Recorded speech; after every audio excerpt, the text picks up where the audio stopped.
My husband wants to f*k other women. On a throwaway since my partner follows my og. I, 28F, I'm not sure what to do about my feelings towards my husband, 29 meters. We've been together since I was 17, married by 19. For those not so good at math, it'll be 11 years this May. I've never wanted to be with anyone else, and I always assumed the same by him. We've always been faithful, communication was outstanding, and he truly is. Closing parenthesis. My best friend. Fast forward to 2020, I gave birth to our first child. It was rough but good. Fast forward again to the end of 2022 and we had our second child. Then, I truly don't know what happened. We grew distant. Weight-wise, I was the biggest I had ever been. Mentally, I was struggling. I did have PPD and really struggled bonding with my second baby. During our second baby's first year, I had to cut off my narcissistic mother and enabling stepdad. April. My husband lost his grandma. June. Our dog that we got in 2015 died suddenly of some rare aggressive cancer. July. And then his dad died 2 days after our baby turned 1. Early September. During that time I was there for him as much as I could be. A listening ear, patient, anything he needed. I was doing both babies myself while he complained every day about something. He stopped looking at me, IYKYK, and that broke me. He chose listening to YouTube over having conversations with me, so I stopped trying to talk. I tried to be there for him, but I was so alone as a wife, a mother, and just as a person. In January I joined a gym and it's been amazing. It has childcare which my kids love. I've lost a total of 42 pounds since January of 2023. No sagging smiling face with hearts, nothing had improved. Last month before his 29th birthday he was ranting about how much he was sad about being almost 30. He said he should have F*ked more B*** chess. I was just dead silent. A few days later I snapped. I told him, imagine me saying that to you. It's not acceptable and I deserve better. I told him I was seriously considering leaving him. Since then things have gotten better. He's communicating with me again. Looking at me. Like I'm not invisible anymore. But now like I don't know. I love him. But I'm still hurt. No hurt doesn't cover it. I'm devastated. He had made another comment back in December when I was thinking of visiting some family he had. Said, if you leave I'll replace you in a second. I was so speechless. I don't know if he ever cheated. He was never that man, but he was never this man either. He's worked hard to be the man he used to be. I just don't know if it's too late. I know it takes two for a marriage to fall apart, and it takes those same two to rebuild. I'm just still so hurt. Like even when we have sex in my head I'm like, oh, he wishes I was someone else. I haven't had an orgasm in over a month, at the very least. Leaving isn't it, so don't recommend it. We have a 1.5-year-old and a 4-year-old. I've already recommended therapy but he won't do it. He thinks my bachelor's in psychology is enough. Woozy face. Edit. 1. Throwaway account. Since y'all seem to have an issue. My husband follows my other account, however he does not listen to this podcast. No one knows enough about our lives to know who this is. I also changed the months a bit. Everything is spaced out the same but the months are different. Come on y'all. 2. My husband is not abusive. If you can't tell, we had a hell of a 2023. He lost his dad. I know some people aren't close to theirs, but his dad was his best friend. Some of y'all don't have empathy and it shows. 3. Leaving is not an option. Why? Because despite everything, 11 years, 3 cats, 4 dogs, 3 babies, I love this man. And since that's not enough, I took marriage vows. I agreed to try even during the hard times. I know y'all are quick to divorce, but sometimes it's okay to value your marriage. I am also a Psalm. That makes things a little tricky. I have no family, few resources. My kids are very, very young as well. 4. Maybe he has cheated on me. I don't think he has, but he could have. If he did, then he knows I will take him to court and eviscerate him. 5. Yes, I was bluffing when I said I would leave him. He doesn't know. Was it wrong? Probably. Do I regret it? Nope. You say leaving isn't an option and he says therapy isn't an option, so either figure out a way to work through it together or accept this lot in life, I guess. I'm not sure what more you can do. Personally, the things he's said to you would be an absolute deal breaker for me, and he should be groveling at your feet begging for forgiveness. But that's just me. Also, if he knows that you feel leaving isn't an option, he has next to zero motivation to do anything different. Because he knows you'll just take it and stay. Just food for thought. It's interesting when people say leaving isn't an option and know it takes two to improve. So if they can't communicate on improving and how to do it, then it's like you said, she has to accept this situation. If things don't get fixed, I would start doing everything I can to be self-sufficient enough to leave. Or live your best life with a roommate and more issues will arise down the line. I think people who say, leaving isn't an option, usually just mean financially speaking. So Op needs to take steps towards starting to get her financial independence back so she can have an option someday, whether she chooses to take it or not. After being married 11 years and being a SOM, leaving is an option financially because he's on the hook for child support and maintenance. Depending on your state, you don't get a check the second you separate. It takes 6 months to a year to work all this out. What does she do meanwhile? Kids gotta eat and live somewhere. And what if he decides he isn't going to pay? I've heard a lot of men will quit their nice jobs and work just enough so the support they have to give is minimal. He can also not pay. 'Cause losing your passport or driver's license don't mean shit to a petty asshole. Watch some real custody and alimony trials on YouTube. Reality is way different than the trope of, she will get you for everything. Lawyers use all sorts of tactics to delay payment and bullshit the man's income for the courts. Hand waving. I am in the 19th month of my divorce. It took a lot of time and money to get to my first child support payment 10 months after filing. He has filed 4 continuances and changed attorneys 3 times. I'm not saying don't do it. I'm saying that if they want a fight like mine, it will be a long and expensive road. Be prepared. Mine will likely cost over $50,000 before it's all over. I would do it again in a heartbeat. Good luck. Sure. Once courts determine it, which can take years. And that assumes he decides to do what the courts say. In the interim, how's she living? This is what is always the head scratcher from Reddit. In abusive situations, absolutely bail. Life or death. But in this economy, people seem to think you can just bail and afford childcare, rent, and food alone. I've seen people without kids have to stay roommates for months after breaking up because no money, no family and friends, are all not able to put someone up for months. Getting alimony plus child support, that's 50% of what was previously supporting 5 people, may not be enough for 4 people. And even if we overlook the wide gap in pay, cost of living depending on location, you aren't just handed money a day after leaving. There's a whole messy divorce and lawyers and court costs to pay. Unless you go cheaper with an amicable split and less or no child support or alimony. Reddit must nominally have family to fall back on or just be rich AF, judging by how fast they think you can comfortably be living as a jobless single mother. You always hear, why don't you leave? But you never hear exactly how to fund leaving. Especially if you're dependent on your partner's income. I would then tell you, start becoming independent. You might have to start from the bottom, but you should not stay in an unhappy situation because of finances. It will never end well.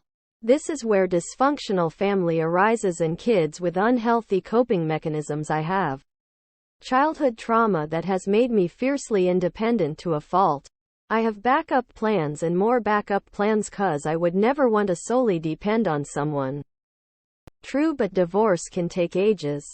It took my parent 5 years to finally complete theirs. Lol. For people making the national average household income and less, 2 households is a non-starter on 1 income. Both would suffer significantly. Therapy. A lot of therapy is cheaper than that. Remind him of that.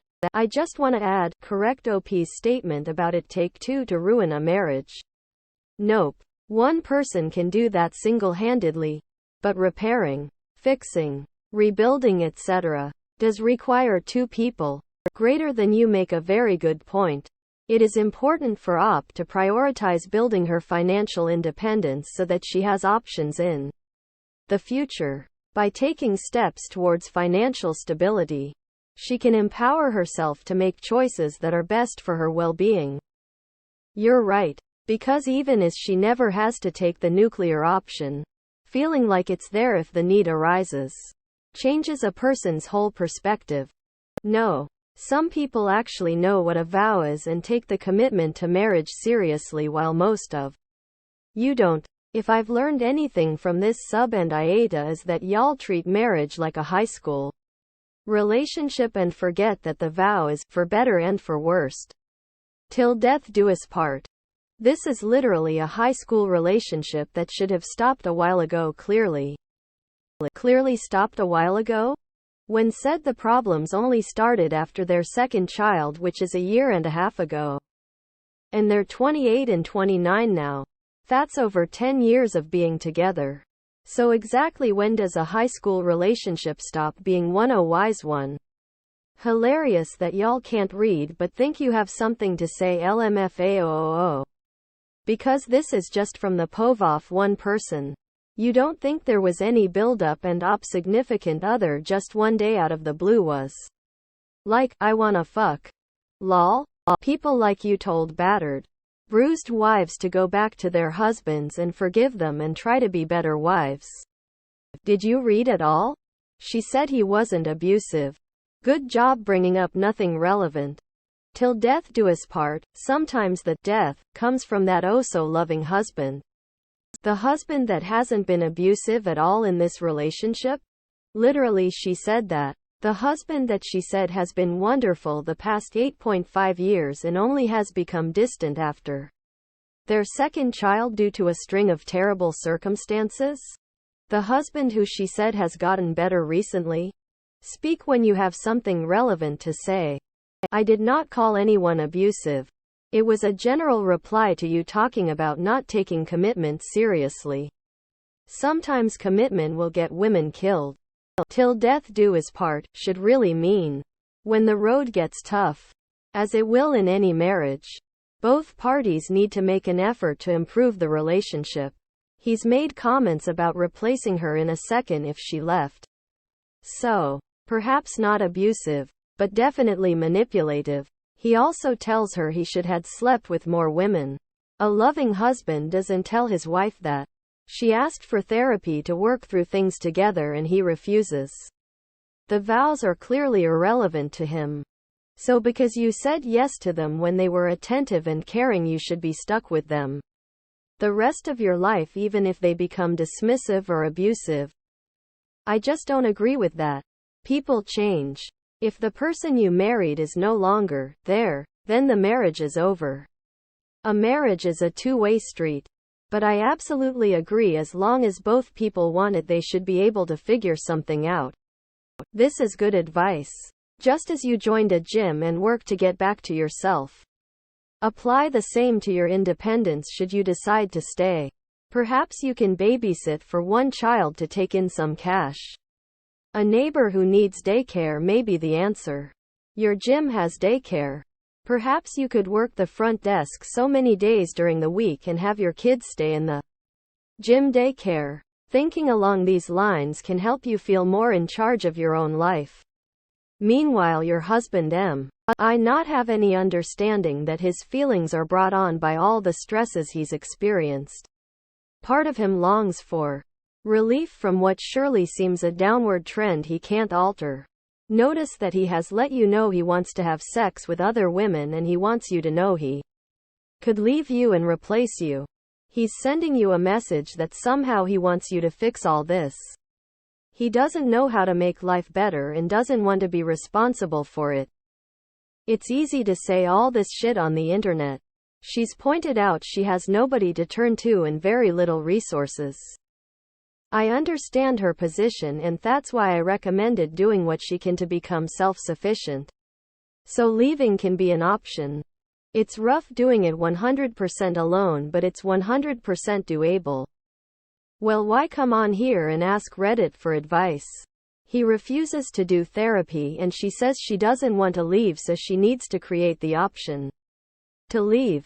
There's no magic advice anyone can give that I'm sure she has thought of or tried. Sometimes there's comfort in speaking about it. Maybe she will take the advice. Maybe she won't. But maybe all she needed to do was be heard and seen. She threatened him with leaving, so I doubt he thinks it's not an option. She's a stay-at-home mom, no job and 3 kids, and doesn't have a support system with her parents. He knows she's not going anywhere and he can have his fun on the side. And now she needs to go get a job and save every penny to get out of that mess. Good luck getting a job whose paycheck isn't negated by childcare for 3 kids. She's a fake account that can't keep track of how many fake kids she has. It was 2. Born 2020 and 2022. Throughout the whole story until the edits added a 3rd kid. I wonder how much of cutting off her mom and stepdad was his idea. It's very common for abusers to convince their victims that everyone else is the problem so that they can isolate them. If you knew anything about the court system when it comes to divorce, then you would realize how ridiculous this statement is. Everything you stated would make him more liable in the eyes of the court and subject to alimony and child support. She's still got to find a way to restart her own. He'd be shelling out a lot once it's finalized, but she'd still have the immediate problem of 3 kids. No money. And no place to currently go. Maybe go to a shelter or the likes of that. It isn't the long-term problem. It's the immediate situation that is hairy.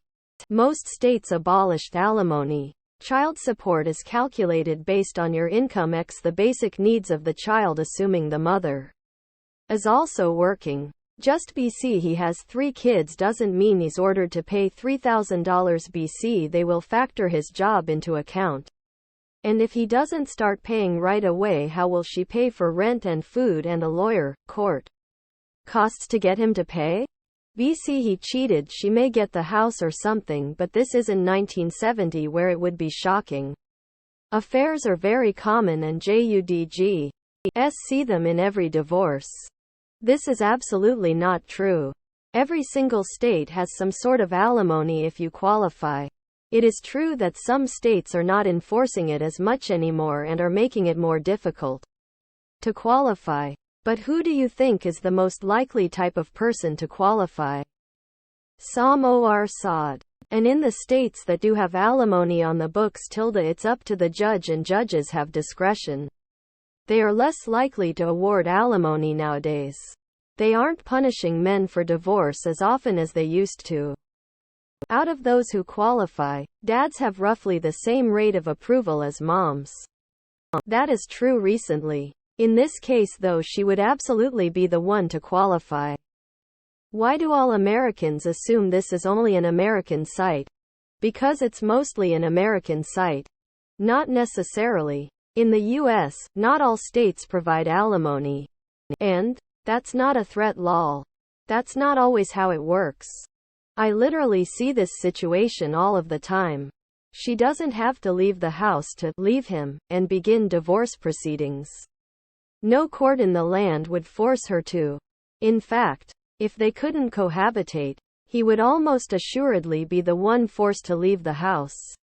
With her status as a SOM, he would continue to pay the mortgage and utilities as well through the process. There are thousands of men complaining on social media about this every day. It's heavily skewed toward non-working hers for a reason. Sadly, a lot of women take advantage of this and screw over good men. But that wouldn't be the case here. She later said in a comment that she was bluffing. That's meaningless unless she told him she was bluffing. Well, I mean, she stayed thus far even after he told she was replaceable. It might be inferred at this point by the extent he has disrespected her, but Sue. However, he knows her actual situation. He knows she doesn't have a job. She's got 3 kids under 5, 7 pets, 3 cats, 4 dogs, and she's no contact with her parents. So no family support. He knows that her leaving right now isn't financially feasible, even if she says she will. She is a SOM with no support and no limited work history, which she admitted is another reason she is fearful of pushing too hard or jumping. I am sure he has a sense of that to some degree. And they have known each other for 10 years. There is something in their history that made him think he could tell her he would replace her too. He wants other women with little pushback. He probably knows that she knows or senses that his love is conditional. But he knows that her love is unconditional. As we see here, he is moving in that margin of latitude and she's letting him. Just my opinion. But I doubt he is seriously fearful she will leave. You don't talk that way if you are fearful of such a consequence. Or he's okay with that outcome. Either way, not a good sign for her. Exactly. It's perfectly clear to me what he wants to do here. Convince her he should be able to fuck whoever he wants while she's still lucky to be married to him throughout. Ever heard of the term backsliding? An empty threat isn't a threat at all. Sad thing is, knows what the best course of action is, but refuses to acknowledge it as an option. I really hope the best for you, but as a husband of 11 years and father for 7, I couldn't imagine putting my wife through what your husband put you through. You deserve to be respected. He knows her well enough to know that's an empty threat. I don't understand. Isn't therapy always an option? We all have some issues coming to terms with ending stages of our life. Men and women may wish they had experienced more life. I'd almost say that natural, but saying the quiet part out loud and then refusing therapy is harsh. If he doesn't think she's trapped, he's definitely in his head about something and he really needs therapy. He probably knows it and is why he is so reluctant. Therapy is hard. Opening up and being vulnerable to another person is scary. A lot of times when people say it isn't an option, it really means therapy is not an option right now. Finding the right therapist is hard. You have to have someone you mesh with and is able to reach you. Not every therapist has the ability to approach everyone in the way they need. Every time I find one, they end up leaving. The curse of having the VA as your medical provider. He needs time. It is up to the if he is willing to give him that time. She isn't wrong no matter what she chooses. No one is groveling when they're the breadwinner, and besides, he has been with her for over 10 years. And is still relatively young, so it's good chance that he wants to just play in a new pool. I guess have a divorce paper drafted and present it to him with a condition that he go to counseling to work on the relationship, or she'll proceed with the divorce after no change after 6 months. Therapy has to be an option. It's not a commitment or permanent arrangement. I know, right? It's like, what do you want anyone to say?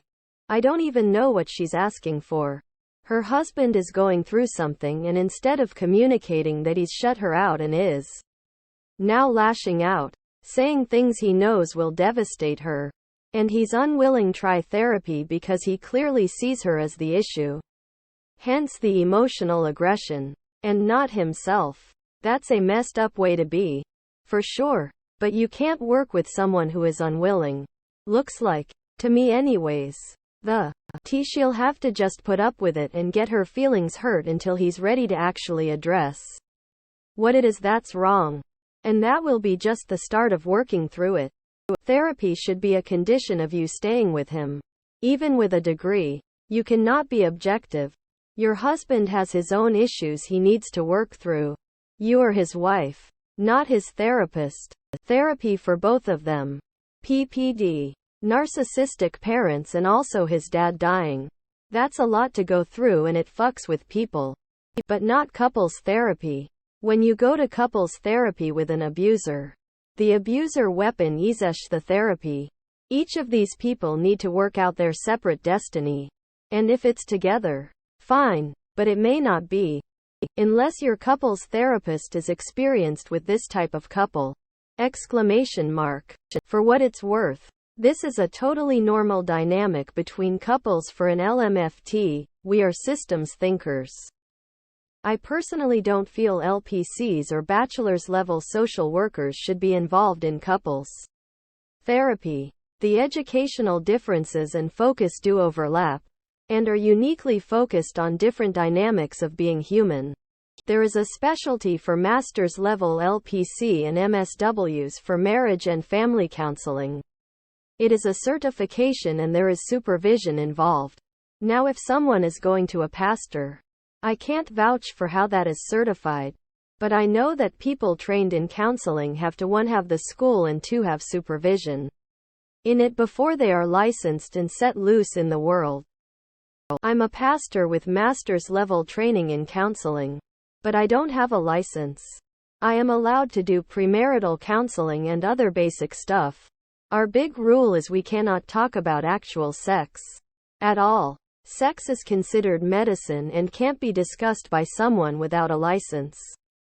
We can talk about general intimacy and emotional connection, etc. You know, the stuff that's much harder than actual sex. Also, issues like addiction and abuse are refer on encounter. That means as soon as someone brings up those topics you stop and make a referral call. Mishandling an abuse situation can get someone killed. Maybe you. It's happened. We are also taught to refer anything that can't be resolved, or at least set on the right track, in 3 sessions. But we have some discretion there. Thank you for adding this information to the discussion. I was unaware of the limitations of pastoral counseling. Speaking from the perspective of a bachelor's and a lot of study reading, I absolutely agree. Even one person above a certain severity becomes too much for us to handle due to not having access to advanced knowledge such as the less common comorbidities. More experience on overlapping disorders in one person and what it looks like. And not being well enough able to parse their verbiage to ask needed questions and make headway. This difficulty is magnified by adding another person and a close personal relationship between the two, especially if one is abusive. Thank you for sharing your experience and the perspective you've developed. Personally, I won't treat eating disorders or substance abuse because those are so niche and require such specialized care they are outside the scope of my expertise. Then there are the disorders I just don't feel comfortable treating and therefore refer out. True professionals know and practice within the limits of their expertise.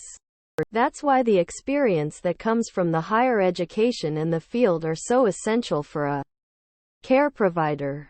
We learn what we help best with, who the most trustworthy referrals are, and what to communicate with said referral. I hope I can have an opportunity to further my education later on just so I can find out how to help, who I can help, etc. Wishing you the best of luck in pursuing your goals and dreams. A man complaining that he should have had more sex with more different women by now was raised in a cave. I wonder what YouTube channels he is watching. I've seen people totally change when they get hooked on a certain type of YouTuber. There are some terrible YouTubers out there that promote male chauvinism hard. I've seen people get consumed by the content they are watching and then they change into that type of person. Maybe there was already a seed, but I could see someone tuning into content like that when they are dealing with stress issues and possibly unsatisfied, and before you know it why start to believe that crap. This quite literally happened to my dad. He went from a pretty moderate Democrat who made logical decisions about politics, then started watching YouTube and is now a completely brainwashed MAGA dude. It's wild. Happened to my dad too, only Fox. Right there with you. Fox took both my parents. I'd almost rather Fox over the YouTube channels he watches melting face. It takes a whole new level with YouTube because people don't analyze it from a critical, factual, or, as this biased, view nearly as much. Like you could say Andrew Tate is not a political YouTuber. Just a guy with his own lifestyle you subscribe to. My dad took to YouTube and Alex Jones' site for his content during COVID, and he has forever changed. He was always willing to take in conspiracy stuff and listen to a lot of conservative talk radio, and would get into all the weird fads. They often have crackpot doctors who talk about sketchy medical science. He took it to 11 when he started on FB. He sends me ridiculous videos all the time. The most recent trend is that Taylor Swift is a Satan worshiper, and it is clearly evident in her NGS. He is super concerned about this because I am going with my girlfriend and my sisters to a Taylor Swift concert this year. I honestly missed the days when it was just Rush Limbaugh and Tucker Carlson. How old is he? My theory is that people introduced to the internet and social media well into adulthood are at a risk of taking the internet too seriously because they grew up on Tom Brokaw and Dan Rather. My kids expect information that comes through social media to be absurd unless vetted out as an exception. There's some kind of comedy of the internet absurd my kids have that my parents simply aren't able to comprehend. People can change. I went from being a hard left Democrat to a moderate Republican after the events of the past 4 years. There are no moderate Republicans. There are only party-less conservatives and lunatics on the right. You are truly ignorant. The country is full of conservative moderates. Yeah, the gas and food prices alone have changed a lot of people's political party that way. That is silly. Emo inflation was a worldwide event. Exactly. Even if you stay the same, it could mean that you changed as the political climate grew. Lol, there are no hard left Democrats. Liberalism is the center. Reasonable people have certainly gone hard left. And that means socialist, not Democrat. This right here, people definitely change. Lol. And changing is inevitable over time. This happened like 5+ years ago over the course of 6 weeks while he was recovering from a surgery. Did he have anesthesia for a long period of time? Was he on a bypass machine? That will do it. Maybe things will turn around after you hit rock bottom. Democrats are on the right of the political spectrum. Republicans are just so far right that Dems look left. That's awesome. Trump 2024. I wish my dad watched it. He found the way, finally got smart and realized the media brainwashes you. Any blue-collar American realized the Democrats are the problem. Your dad finally woke up. Common sense prevails. Tears of joy. So glad dad came around. It would be one thing if he was actually well educated on it.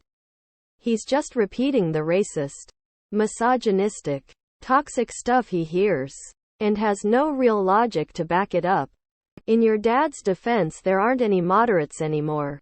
Definitely not any moderate Democrats. They're all left, far left. Democrat Party left him, he just picked a side. There are many more moderate Republicans now than there are far-right ones. Hence why they can't get their crap together as a party. Too much disagreement, differing opinions.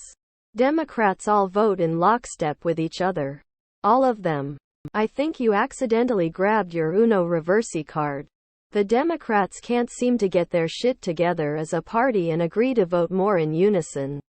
You have a wide array of moderates and far left, and they can't get it together as a party when compared to the Republicans. There are plenty of political analysts that break it down. But the ability of the Republican Party to get their herd into lockstep is insane. If you listen to a CPAC meeting, you can see how they coordinate and plan out the agenda that they will feed to their herds. Bullshit. Republicans have little power in the country and have almost no power in every single major city. He is now a common-sense MAGA dude who was a brainwashed Democrat. He woke up and isn't part of sheepdom anymore. Open mouth smile. I quite frankly hate the two-party system. I don't trust what either side has become. That part about when she was going to visit friends and he said he would replace her in a minute was weird. Greater than she had done the gym thing, lost 40 pounds before THS. Greater than did he think she was going to cheat on him and leave him?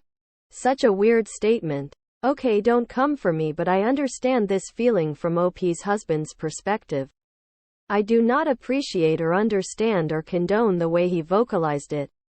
I have felt at one time or another that I wish I had slept with more people before meeting my husband. He was my first and only. But I would never vocalize it to him. Not act on it because I'm in a committed relationship. But I might need to go to therapy again. Kind of looking introspectively at my situation. We've been together since I was 19. Now 39. I will second this. I have never felt like being a loving partner was synonymous with having sexual feelings for one person. My partner wants to be monogamous and I took my vows knowing that. So it would be a trust issue. But it's not like my body just stopped feeling attracted to other people. I really hate how our Puritan heritage has people just automatically associate anyone who even dares to mention sexual attractions with evil cave-dwelling women-hating men. It certainly does not help mocking men feel like they can ever talk about their feelings without getting vilified. So maybe they are emotionally stunted just like anyone would be who was never able to talk about the things they feel. This is not talking about the op though. That's a whole other mess. But on the comments focusing on wanting sexual experiences with other people. About the husband's desire for others. This is a chance to create more intimacy. They really need to talk about this. Most people appreciate beauty. Absolutely nothing wrong with admitting attraction. That's not necessarily a green light though. Appreciating beauty is just another addition to your fantasy bank. I'm not saying Op's husband is defendable for his actions either. But, as a man, I wanted to thank you for your insight and empathy in realizing that we are all socialized to automatically devalue or punish men for their natural tendencies. Of course women get piled on too. But so very few women seem to recognize how fucked men are. Damned if we do, damned if we don't. Right. It's like you want to be 100% honest. If everybody's 100% honest, we would know a whole lot more than we do. That door probably swings both ways. Just nobody just wants to admit it. Man shrugging, medium light skin tone. You seem to be rather educated and intelligent. It's normal to fantasize. It's unfortunate that the Bible says that you can't even think about what you would do if you saw a hot babe. From my perspective, the Bible vilifies our normal human behavior. God made us. If that's what you believe. And He knew about our shortcomings. However, reality is reality. I'm 72. And almost as horny as I was when I was younger. Every time I go to the grocery store or Costco, I make love to quite a few women that I see. So then, being a Catholic boy, I'm supposed to feel guilty. That's the way religion works. It sucks. Or he sees his dad dying without ever feeling like he enjoyed his life. Multiple cats and dogs. 2 young children. That's a house with lots of demands for energy. But are people getting what they need? This is how I saw it. Like many people who lose a parent that they are close to. They start to see their own mortality no matter how old they are. I know I never thought of mine till after my father passed away. It really does change your perspective on a lot of things. No. It's called FOMO. Fear of missing out. Sometimes called the 7-year itch. It's natural. Couples therapy would help alleviate a lot and reopen the lines of communication, but both have to want it. Sound like they both have had a lot on their plates. They got together when they were very young and stayed together for 11 years. Then his dad died and made him reevaluate what he missed in his life. I don't think it's completely crazy that he had a sort of reaction like that. Now, saying it to his wife without thinking about how it would affect her is the asshole part. But having the realization after a major death isn't insane. A therapist wouldn't think so. Or is insecure in his masculinity because he falsely correlates being attractive to many women with masculinity. FR though, like WTF? I wish I had fucked more men though. Why do you say this? Why can't a man express himself? Expressing yourself is one thing.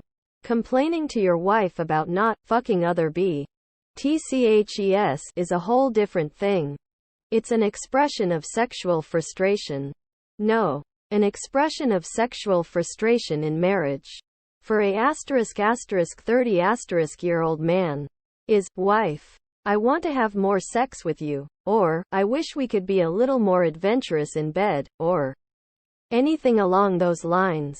It is not telling your wife of over 10 monogamous years that you regret not sticking your dick in more women. Maybe he wants some new sexual experiences? That's okay and typical. He can want what he wants. Someone can be sexually frustrated about any number of things that are incompatible in their relationship. Unfair and outright damaging. This is a pretty normal sentiment, especially for couples that have been together since their youth. I think there's several factors, but mainly the loss of options as someone gets older. So the husband is grieving the passing or perceived soon-to-miss experiences, alternate versions of himself. If the husband committed to his wife without exploring the world, say, X with anyone else, this is likely more of an identity crisis than anything to do with actual sex or his wife. Dude, did you read this? She's probably the only person he's ever slept with. Of course, bearing down on 30, he regrets have a body count of 1. Most likely with that attitude he probably suspects she cheated. This popped to many red flags for me on the his personality changed tempo. And with the way she described it, I take it as he thinks she did. Or possibly even knows, as the op would never admit this anyway. And we know people very rarely admit to the shit they screwed up.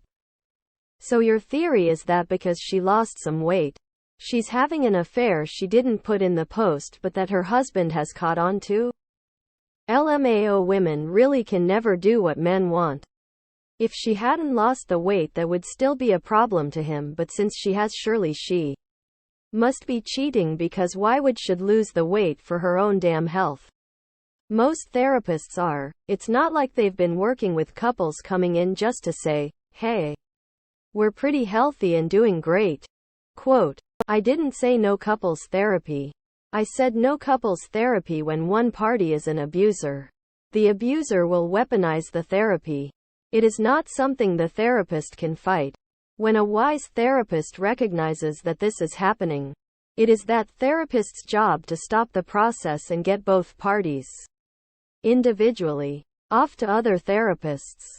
A therapist who seriously believes he can deal with both parties when one is a weaponizing abuser shouldn't be a therapist. Right. And how do we know the husband is a weaponizing abuser? Based on OP's post? We don't. We know that the couple has pretty terrible communication. Typically, it's not one-sided, and in most cases, individual therapy alongside couples is recommended. Separating a high-conflict couple in therapy right away often says more about the therapist's own discomfort than the actual issues the couple is presenting with. Yes. Unless no. But even then, sometimes yes. But it depends. Always trust your instinct, but just do something, but only when it makes sense. Glad we knocked this out. Why do you call him an abuser? I am not challenging or arguing with that choice of word. Just curious because I see some similarities in my own marriage, sadly. Because his behavior is abusive. He's abusive even if he doesn't break her jaw. Psychological abuse is still abuse. Where is the psychological abuse in this story? I agree. If we call enough things abuse, the word will lose its meaning. That is why, for instance, the American Psychological Association says that spanking is harmful and the harm outweighs any short-term improvement in behavior. But they do not call mere spanking of a child abuse. Because there are other, worse things they reserve the word for. Honestly, telling your partner that they are easily replaceable as well as threatening to leave. Knowing that you won't in order to scare your partner into behaving the way you want them. They both have some abusive tendencies. However, and this is completely nuanced, I don't think isolated abusive moments, depending heavily on how the abuse is presented, makes a person abusive. Again, this is super nuanced. I don't think someone saying something hurtful in the midst of an argument is necessarily abusive, but it can be. For the silent treatment is abusive, but doesn't necessarily make a person abusive if they engage in it. If you've said something to upset someone and instead of responding because they know what they say back is going to be devastating, silent treatment is the way to go. However, if you employ the silent treatment knowing that it causes extreme anxiety and distress in a person and you still do it, now it's abusive in my opinion. So these things really go on a case-by-case scenarios a lot of the time. There is gray area in my opinion to abuse. Today I learned that abuse is super nuanced. It absolutely can be. It also can be subjective. For instance, using sarcasm. Is that abusive? Depends on who you ask. Someone who doesn't have any trauma surrounding sarcasm would likely say it's not. Someone who does would likely say it is. There are very obvious instances of abuse. Physical violence, intimidation, etc. Easily identifiable. It's the not so obvious forms where motives, intentions, outside stressors, perception can make rather difference between abuse. Being a jerk, being a ngry, being hurt, being unaware. Nuance enters the chat. Even in the PPL were able to pick up on the abusive nature of the husband's comments. Many missed OP's also abusive nature of weaponizing her marriage against him with empty threats. It can get pretty murky is all I'm saying. I feel abused by your comment actually. I guess I cannot tell where jerk ends and abuser begins. The real question is, why would you want to be with a jerk? A lot of men don't show their true colors until 20 years and 2 kids later. You're going to claim he's an abuser after only hearing one side of the story? There is a whole lot of context that could be missing. That's basically how most relationship subreddits go. A woman asks for advice on her obviously depressed husband's emotional withdrawal and uncharacteristic outbursts all of a sudden, and the comments are full of people saying he's cheating and or abusive. Just so that women know up front, your man is genetically wired to want to procreate as much as possible and have as many kids with as many women as possible. It's biology, and even though we may not normally state it, internally fight it and suppress our biological urges for a woman we love. I would guess at least 98% of men would say they desire to have sex with more women, even when in loving and committed relationships.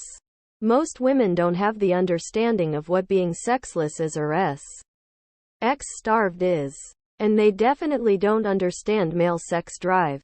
Women can typically get as many bodies as they want when they are young. Not so for 90% of men. Men in most cases can't just pull down sex whenever they want. And the few men who can take as much as they can get and don't commit to a single woman. That being said, women don't empathize with men. They never will. They don't give 2 fucks about his side of the story. They have made up their mind about the guy already. Dude is probably having an early midlife crisis because of all the chaos in his life, and his world is Spinning. On Reddit and most other social media, the going view is man equals bad guy. The wife isn't getting what she wants out of him, and instead of working it out with her husband, she posts on social media to get all the support and validation she wants from strangers. To me, she is emotionally cheating on her husband by seeking emotional fulfillment from people outside of her relationship. I really hate people dumping their life problems on social media for validation. It is almost always one-sided, and the poster, be it man or woman, is 100% leaving out the parts where their attitude and behaviors would make them look bad. Women, however, will support women against men, even when the woman may be telling a one-sided story, half-truths, or even flat-out lies. Nobody on any Reddit forum should ever question the woman's story or ask about the husband's side of things. I think she was trying to clarify that this act was abusive. Not that he necessarily is an abusive partner. Kind of like the difference between behaving like an asshole and being one. Hopefully it was a lapse for him and not a regular practice. That said, Op was right to call him out on it. I didn't, and it only got worse and worse. And eventually did become abusive. How does the saying go? Even the mighty oak started as an acorn? Something to that effect. I don't think most people dream of growing up and becoming abusers. It starts small, but unchecked. The escalation is almost always inevitable until the desired effect is achieved. We still only know her half of the story. Reactive abuse could be happening here. Maybe she's threatening to leave over every little thing, or she herself has said similar things. After so much, he snaps back, and then that's the part we hear. I'm not saying he is or isn't abusive. All I'm saying is you can't jump to those conclusions with only one side. Exactly. The husband's side of PPD is normally pure torture. You lose the person you love at a time when you both are supposed to be pulling together. It's hard to understand why it's happening, and you have to be supportive through the whole thing, no matter what terrible stuff is said or done. Eventually it gets better, but the wounds of feeling abandoned can take a while to heal. PPD is a huge deal. It shouldn't be glossed over without dealing with the severe implications it can have on a relationship. I can't side with anyone on this, but I know a few terrible people who claim to have PPD when really they were just unwilling to deal with all the hormone swings, and neither of them went to the doctor for any sort of PPD assistance. Can't jump on the OP's side when the whole post is so one-sided. His behavior is shitty. The whole "if you leave I'll replace you" thing is very close to abuse. Maybe it is? But IDK, a one-off shitty thing isn't the same as it being a repeated thing. Awful in any case. And TBH, couples therapy is great for couple stuff, but it doesn't help all the stuff. He may have stuff he needs to work on all on his own. Either 100% in or you're 100% out. If you love somebody, you love them exactly where they are. If you don't, you're over. There is no in between. He lost his dad, his dog, and was dealing with a lot. I think he deserves a chance. And his grandma. His losers give a possible explanation for his behavior, they don't excuse it. It's insane to me that you're downvoted. Maybe you have to go there to understand it. He had a couple of cruel comments. That doesn't make him abusive. I would leave him. But he is not an abuser. Being honest is not psychological abuse. You, Ferret Lover 12741, seems to have had something happen in her past to cause her not to trust all men. Based on a quick scan of her post history, I doubt she's just fundamentally hateful. Can confirm that this is ABSO fucking lootly the truth. Couples counseling with an abuser is a recipe for making yourself ever more miserably abusable. Depends on the therapist and their outlook and abilities. Also, the people they are working with, and their ability to own their part. Who's the abuser in this scenario? Sounds like a disconnected couple who have had a number of serious life events happen in a really short time. In no way did she indicate her husband was an abuser. OMG, so true. I had couples counseling weaponized against me. My ex and the therapist teamed up with each other. It was bizarre. Where does it say OP's husband is abusive? This is a weird take. There is not indication that her husband is abusive. FFS. Being a bad husband doesn't equate being an abuser. Abuser is a big huge jump. He may be in the wrong, but throwing abuser around like this honestly makes the word lose its meaning. An experienced and competent therapist will see and address abusive behavior. Find a competent couples therapist. I don't fully agree with that.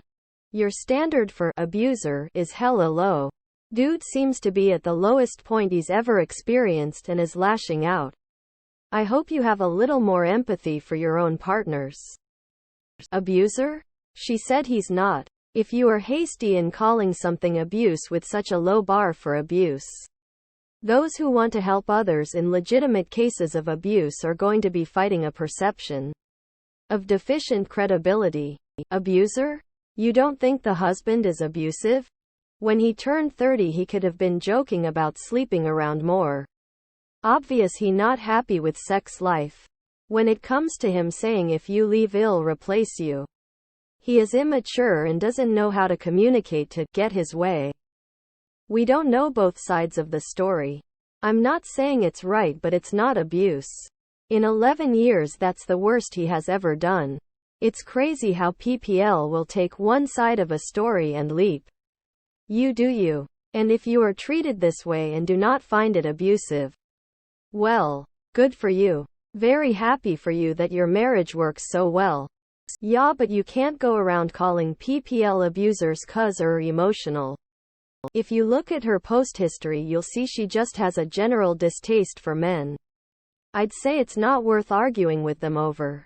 The unfortunate thing is they're going around commenting on relationship threads with incredibly biased and poor advice. I guess ignoring her and watching too much YouTube is abusive, my bad. Nope. I'm gonna need more than 2 fucked up things he said to call him abusive. Absolutely this, and even if he doesn't realize it, PPD affects both parties of a relationship. I never considered it until my therapist asked me if I ever took time to process the 9+ months my partner dealt with it after our daughter, and I just sat there baffled because it never even crossed my mind. Everybody needs therapy, especially those who say they don't. I had PPD. I didn't go to therapy and I feel like I have never been myself again. It's been 8 years. During my PPD, my husband left for deployment. This didn't help my situation at all. I would never want my worst enemy to go through or have the negative thoughts I had during those times. Like I have awful parents. I told my husband yesterday that I still have no idea how I made it out alive. I truly think it's because my children had no one else at the time. Also, don't stay together just because of the kids. The will pick up on what is happening, and it will be better if you break up and return to being a happy, loved person again. I have a question. Why do so many men get into a marriage then they decide that they want an open marriage? It is kind of like constantly looking for greener pastures. It seems so incredibly shallow with little forethought and a serious lack of consideration for their partner. I feel like I see it more in these posts when people have been together since high school. People change so much between 17 to 28. It's not surprising when they grow apart. OP's husband is being a dick though. He should just ask for a divorce if that's how he feels. It's cheaper to keep her and just cheat. He won't want to pay for child support or have to take care of his own kids every other weekend. Yeah, I agree. I think OP is being delulu, unfortunately. 100% this, and it isn't just men. Women do it too. People grow too much in their late teens and early 20s, and it's just sort of natural to grow apart. Unless one or both people allow the relationship to stunt personal growth. For sure, it's very natural. OP's husband is just going about it the exact wrong way, lol. Yeah, he's being a dick. My ex-wife and I met when we were 16/17 and got married at 22/23.